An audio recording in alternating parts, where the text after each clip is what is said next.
अस्सलाम वालेकुम स्टूडेंट्स। आज हम जिस टॉपिक के बारे में डिस्कस करने जा रहे हैं वो है डिवीज़न रोडोफेटा की एक टाइप है। रोडोफेटा जिसे कॉमनली हम रेडल्जी भी कहते हैं, उसकी टाइप है बैट्रैकोस्पर्मियम। उसमें हम रिप्रोडक्शन जो है बैट्रैकोस्पर्मियम में जो है रिप्रोडक्शन के बारे में देखते हैं। लास्ट लेक्चर में हमने इसका जो है अक्रेंस, जनरल स्ट्रक्चर और सेल स्ट्रक्चर और ग्रोथ पैटर्न जो है वो डिस्कस किए थे। आज हम इसकी रिप्रोडक्शन के बारे में देखते हैं। रिप्रोडक्शन जो है इसमें दो तरीके से है, एसेक्सुअल रिप्रोडक्शन और सेक्सुअल रिप्रोडक्शन। सबसे पहले हम डिस्कस करेंगे एसेक्सुअल रिप्रोडक्शन के बारे में।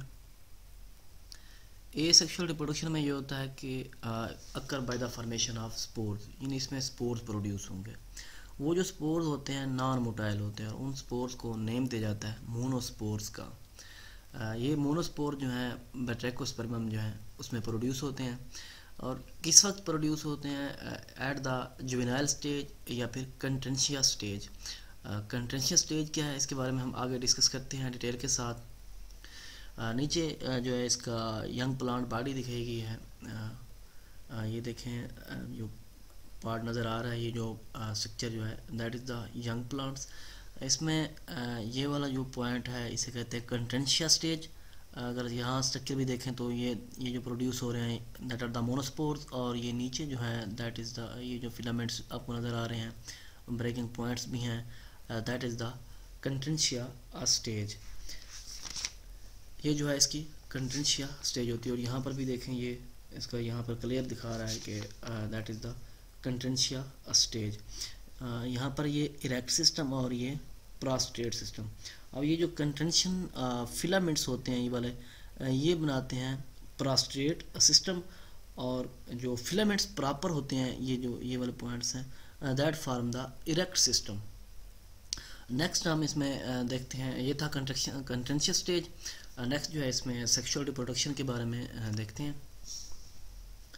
सेक्सुअल रिप्रोडक्शन जो है मोस्टली हम पीछे भी देखते हैं, मुख्तलिफ इसकी जो डिवीजन उसकी जो टाइप्स थी उनमें किसी में ओवोगैमस, किसी में एसोगैमस, किसी में अनिसोगैमस, क्योंकि इसकी तीन टाइप्स थी, एसोगैमस, अनिसोगैमस एंड ओवोगैमस।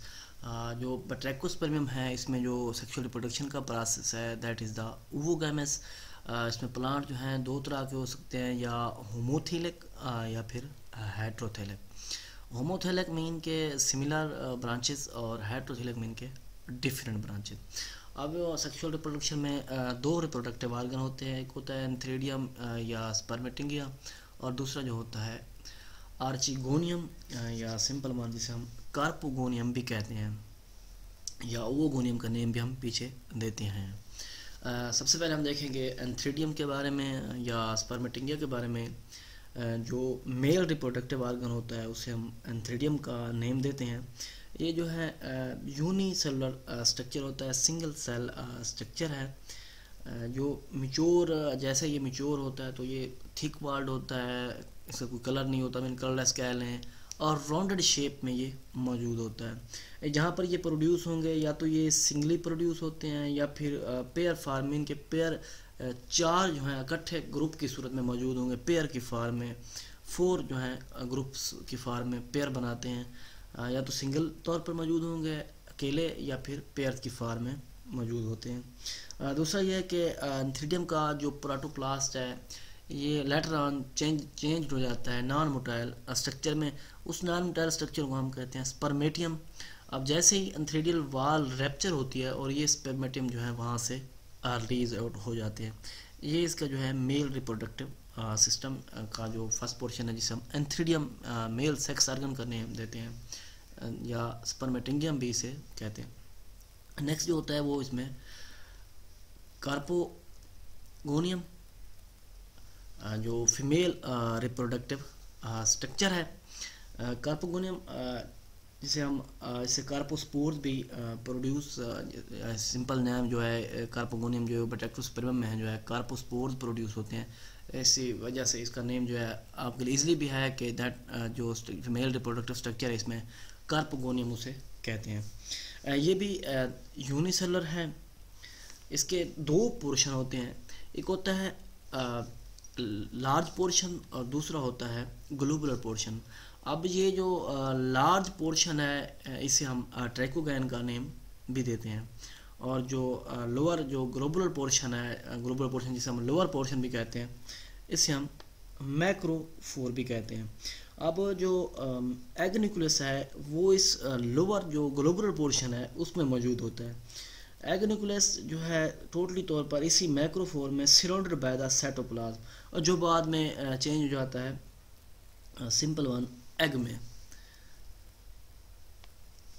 अब दूसरी यहाँ पर ये देखें दिखाया भी जा रहा है कि egg nucleus present in the मैक्रोफोर। अब इसमें एक चीज़ और भी है कि जिस ब्रांच पर कार्पोगोनियम मौजूद होता है उस ब्रांच को हम कहते हैं एस्कोकार्प। एस्कोकार्प जो है that are the cells, mean कि ये 4 किस्म के सेल्स होते हैं या 4 सेल्स हैं। इनमें जो टर्मिनल जो पोर्शन पे जो सेल मौजूद होता है उसे हम कहते हैं कार्पोगोनियम। जब सेक्सुअल रिप्रोडक्शन का प्रोसेस मीन के गमीट्स फॉर्मेशन का प्रोसेस कंप्लीट होता है, मीन के स्पर्म बन जाते हैं और एग भी बन जाता है, तो इसमें जो लोअर पोर्शन इसका जिसे ट्रैकोगैन का है that is use for receiving sperm.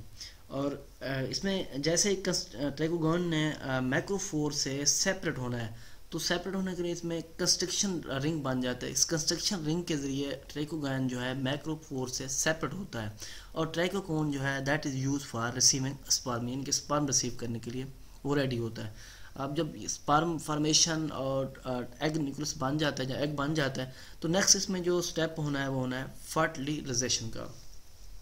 Fertilisation का प्रोसेस जो है सिंपली स्पर्मेटियम मीन के जो स्पर्म वगैरह हैं on the surface of fall out करते हैं ट्रैकोगैन की सरफेस पे। इसमें ये होता है ट्रैकोगैन के ऊपर वाल होती है, जैसे स्पर्म फॉल आउट होते हैं तो वाल जो होती है डिज़ोल्व हो जाती है और स्पर्मेटियम न्यूक्लियस जो है कार्पोगोनियम में इंटर हो जाएगा। जैसे कार्पोगोनियम में वो इंटर होता है तो उसमें उनके फ्यूजन का प्रोसेस स्टार्ट हो जाता है, इनके फीमेल न्यूक्लियस के साथ वो फ्यूज़ हो जाएगा। उसकी फ्यूजन नतीजे में अब ये जो स्पर्म जो है या एग जो है दोनों ही प्लाइड्स हैं। अब दोनों की जब फ्यूजन होनी है तो जो न्यू जनरेशन मीन के जो न्यू स्ट्रक्चर बनना है वो है जाइगोट। जाइगोट क्या है, एक डिप्लॉयड स्ट्रक्चर होगा। आगे जैसे जाइगोट फॉर्मेशन होती है तो इसका जो नेक्स्ट स्टेप होना है वो होना है जर्मिनेशन का। अब जाइगोट जो है न्यूक्लियस जो है वो डिवाइड होता है, तकरीबन 4 न्यूक्लियस उससे फर्दर बनते हैं, लेकिन उसमें भी जो फर्स्ट डिवीजन होती है उसे हम कहते हैं रिडक्शन डिवीजन। अब इसके फर्दर स्टेप्स हैं वो किस तरह से रिडक्शन डिवीजन होती है, तो उसमें सबसे पहले जो है सिस्टोकार्प फॉर्मेशन होती है। कार्पोगोनियम में जो है सिंपली तौर पर प्रोट्यूबरेंस आउट ग्रोथ बन जाती हैं। अब जो इनमें से 4 जो न्यूक्लियस हैं उनमें से एक न्यूक्लियस जो है जो डॉटर न्यूक्लियस है वो इस प्रोट्यूबरेंस में क्या करता है, चला जाता है, और जैसे ये न्यूक्लियस चला जाता है तो सेप्टा इस ट्यूबरेंस को कार्पोगोनियम से सेपरेट कर देता है। जब ये कार्पोगोनियम से सेपरेट होता है तो फिर न्यू ट्यूबरेंस प्रोट्यूबरेंस प्रोड्यूस हो जाती है। जब एक न्यूक्लियस माइग्रेट कर जाता है तो बाकी पीछे जाते हैं 3 न्यूक्लियस, तो फिर न्यू प्रोट्यूबरेंस क्या होगी, प्रोड्यूस होगी। जैसे ही न्यू प्रोट्यूबरेंस प्रोड्यूस होगी रिमेनिंग जो न्यूक्लियस हैं वो उसमें माइग्रेट कर जाते हैं, और ये प्रोट्यूबरेंस जो है फर्दर डिवाइड होती है विद 3 न्यूक्लियस। इनकी डिवीजन से जो है गुनिमोब्लास्ट फिलामेंट्स बनते हैं। अगर कार्पोगोनियम में ये गुनिमोब्लास्ट फिलामेंट्स मौजूद हों, यानी कि carpogonium with gonimoblast filaments that is called cystocarp, यानी कि रिमेनिंग न्यूक्लियस क्या बना देते हैं, गुनिमोब्लास्ट फिलामेंट्स, और gonimoblast filaments with carpogonium it form a cystocarp formation, यानी कि इसका ये फर्स्ट स्ट्रक्चर। सेकंड जो इसमें है फॉर्मेशन ऑफ कार्पोस्पोर, यानी कि सिस्टोकार्प के बाद अब जो है कार्पोस्पोर्स कैसे बनने हैं। अब यही जो गुनिमोब्लास्ट जो पीछे बना है इसके जो टर्मिनल सेल्स हैं उससे स्पोर्स प्रोड्यूस होते हैं जो कि नॉन मोटाइल होते हैं, और उन स्पोर्स को नेम दिया जाता है कार्पोस्पोर्स का। और ये कार्पोस्पोर जो है in the form of naked mass of protoplast, यानी कि एक मास नेकेड मास का प्रोटोप्लास्ट की फॉर्म में ये स्पोर जो है प्रोड्यूस होते हैं। इनमें थर्ड स्ट्रक्चर जो बनता है वो होता है फॉर्मेशन ऑफ कंटेंशिया स्टेज, जो पीछे मैंने कहा था कि आगे उसके बारे में डिटेल से डिस्कस करते हैं।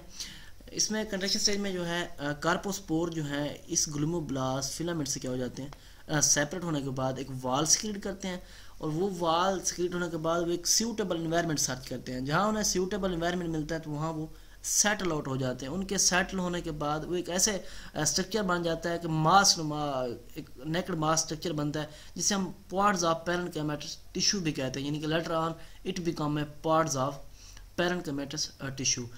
तो बाद में इनमें क्या बननी है, जहाँ कार्पोस्पोर्स यहाँ पर जो बने, इन कार्पोस्पोर्स के ऊपर एक स्मॉल आउट ग्रोथ बन जाती हैं, और लेटर ऑन ये आउट ग्रोथ जो है सेप्टम, जैसे सेप्टम फॉर्मेशन होती है तो आउट ग्रोथ कट आउट हो जाती हैं और ये डिवाइड हो जाती हैं काफ़ी टाइम के बाद और फॉर्म प्रोस्टेट फिलामेंट्स।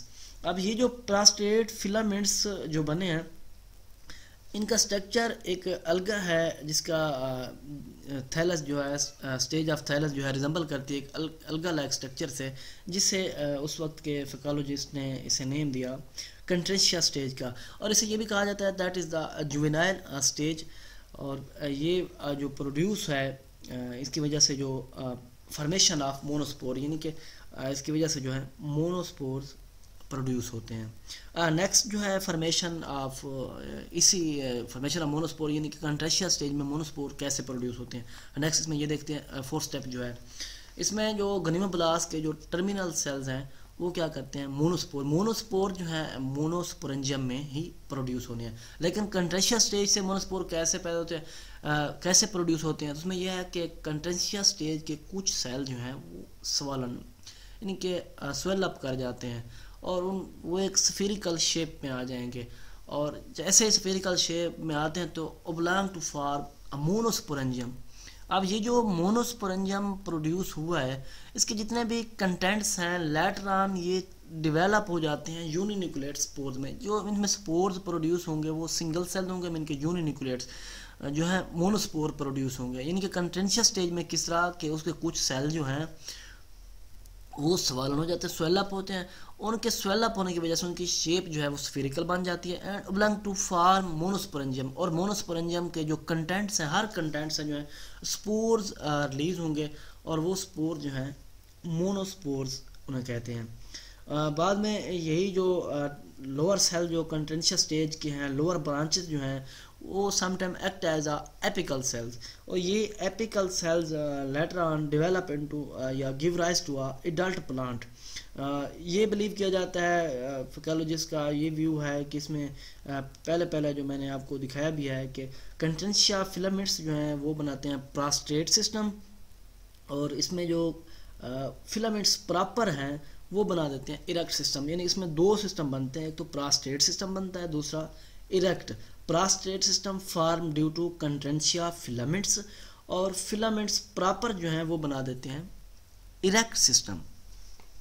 ये इसमें जर्मिनेशन का प्रोसेस जो है 4 इसके स्टेजेस हैं। सबसे पहला जो है सिस्टोकार्प फॉर्मेशन, इसमें ये प्रोट्यूबरेंस प्रोड्यूस हुई थी। प्रोट्यूबरेंस जो है उसमें सेप्टा उनको क्या कर देता है, काट आउट कर देता है, सेपरेट कर देता है, एक न्यूक्लियस जो है उसमें मूव करता है। जैसे ही वो सेप्टा उसको सेपरेट करता है तो उसके कार्पोगोनियम के ऊपर न्यू प्रोट्यूबरेंस प्रोड्यूस होती हैं। बाकी जो 3 न्यूक्लियस हैं वो उसमें माइग्रेट कर जाते हैं, वो प्रोट्यूबरेंस जो है डिवाइड होके फिलामेंट्स बनाते हैं। उन फिलामेंट्स को नेम देते हैं गोनिमोब्लास्ट का, और कार्पोगोनियम के साथ अगर गोनिमोब्लास्ट फिलामेंट्स अटैच हो तो उसे कहते हैं सिस्टोकार्प। लेटर ऑन यही गोनिमोब्लास्ट फिलामेंट्स जो हैं ये स्पोर प्रोड्यूस करते हैं जो कि नॉन मोटाइल्स होते हैं, जिन्हें हम कार्पोस्पोर्स कहते हैं, और वो एक नेकेड मास की सूरत में मौजूद होते हैं। अगर इसे हम फॉर्मेशन ऑफ कार्पोस्पोर भी कहते हैं। नेक्स्ट जो है यही कार्पोस्पोर जो है फिलामेंट से प्रोड्यूस हुए हैं, ये सेपरेट हो जाते हैं, जिसे हम कंट्रेंशिया स्टेज भी कहते हैं, और ये एक सूटेबल एनवायरनमेंट देख के वहाँ पर सेट हो जाते हैं और फॉर्म है पार्ट्स ऑफ पैरेन्काइमा टिश्यूज़। जैसे ये टिश्यू बनते हैं तो इनके ऊपर एक साइड पे कार्पोस्पोर्स में जो है आउट ग्रोथ बन जाती है, और आउट ग्रोथ जो है लेटर ऑन सेप्टम की मदद से वहाँ से सेपरेट भी हो जाती हैं। काफ़ी टाइम ये डिवाइड होके प्रोस्टेट फिलामेंट्स बनाती हैं। इनका स्ट्रक्चर जो है रिजेंबल करता है एक अलगा, जिसे कंट्रेंशिया कहते हैं, इसी वजह से इन्हें कंट्रेंशिया स्टेज भी कहते हैं स्टेज को। ये जुवेनाइल स्टेज है, और इसकी मदद से जो मोनोस्पोर प्रोड्यूस हो उसमें यह है कि कंट्रेंशिया स्टेज जो है स्वेल अप करनी है, उसके स्वेल अप होने की वजह से उसकी शेप जो है स्फेरिकल बन जाती है और ओब्लांग टू फॉर्म मोनोस्पोरेंजियम, और इसके हर मोनोस्पोरेंजियम कंटेंट से मोनोस्पोर्स प्रोड्यूस होंगे।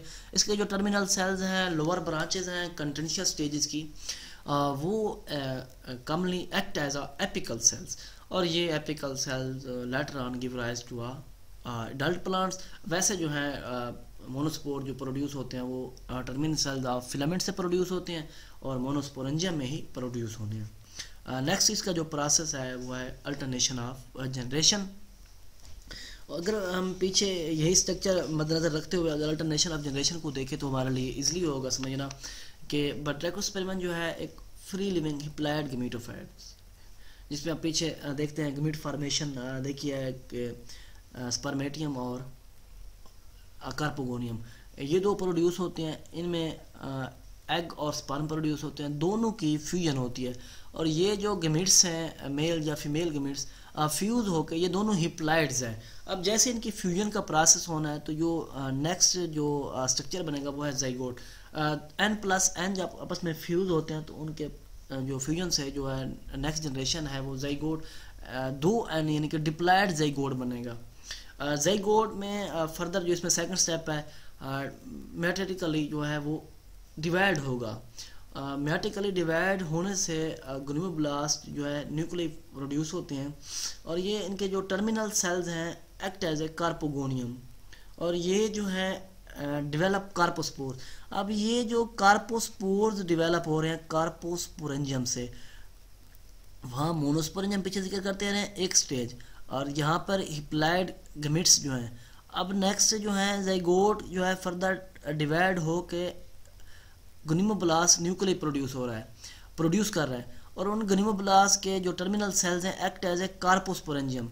अब ये कार्पोस्पोरेंजियम से स्पोर लेटर ऑन दोबारा स्पोर डेवलप हो रहे हैं और इस प्लांट की स्टेज को कहेंगे कार्पोस्पोरोफाइट। अब ये देखें कि कार्पोस्पोरोफाइट एक न्यू स्ट्रक्चर डेवलप हुआ है और गमीटोफाइट एक न्यू स्ट्रक्चर। मेन के गमीटोफाइट से डिप्लॉइड जनरेशन जाइगोट प्रोड्यूस हुई है। अब ये कार्पोस्पोर जो है फर्दर जर्मिनेट होकर कंटेंशिया स्टेज में डेवलप हो रहे हैं। मेच्योर प्लांट जो है इन फिलामेंट से अराइज हो रहा है। अब इसमें दो स्ट्रक्चर हैं, पहले हिप्लॉइड ये जनरेशन, फिर डिप्लॉइड जनरेशन और फिर ये हिप्लॉइड जनरेशन।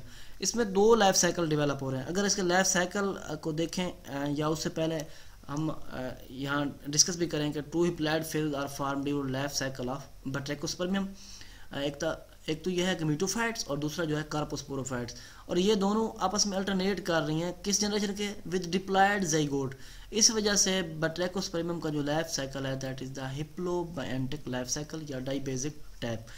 नेक्स्ट इसका लाइफ साइकिल देखें तो यहाँ पर देखें मेन बॉडी जो है बट्रैकोस्पर्मियम, ग्लोमेरू जो इसका स्ट्रक्चर क्या है, मेन ब्रांच क्या है, उससे दो जो है गमीट्स प्रोड्यूस हो रहे हैं, आर्गन प्रोड्यूस हो रहे हैं। एक एंथ्रेडियम मेल रिप्रोडक्टिव आर्गन एन, ये भी हिप्लॉइड, और दूसरा जो है कार्पोगोनियम, ये भी हिप्लॉइड। एंथ्रेडियम से स्पर्मेटियम या स्पर्म, कार्पोगोनियम से एग या ओस्फेयर। दोनों की आपस में n+n आपस में फ्यूज हो रहे हैं और क्या बन रहा है, जाइगोट डिप्लॉइड जनरेशन बन रही है। जाइगोट में मियासिस का प्रोसेस हो रहा है, मियासिस से न्यूक्लियर डिवाइड होकर सिस्टोकार फॉर्मेशन में इनके कार्पोस्पोरोफाइट बन रहे हैं। कार्पोस्पोरोफाइट से कार्पोस्पोर्स, कार्पोस्पोर में कंटेंशिया स्टेज डेवलप हो रही है। कंटेंशिया स्टेज में हमने जिक्र किया है कि मोनोस्पोर्स प्रोड्यूस होते हैं और बाद में letter on develop into special branch और स्पेशल ब्रांच डेवलप इनटू बट्रैकोस्पर्मियम। यानी कि दो इसमें हिप्लॉइड साइकिल और एक डिप्लॉइड साइकिल, ये वाला हिप्लॉइड और ये वाला हिप्लॉइड कार्पोस्पोरोफाइट, और दूसरा ये देख रहे हैं गमीटोफाइट्स या ग्लोमेरुल, ये एक हिप्लॉइड साइकिल है और जो डिप्लॉइड जनरेशन है रेगुलरली अल्टरनेट कर रही है दैट इज़ द जाइगोट। जी ये स्टूडेंट्स आज का हमारा जो टॉपिक था वो है रिप्रोडक्शन, हमने डिस्कस किया है बट्रैकोस्पर्मियम में। थैंक्स, अल्लाह हाफिज़।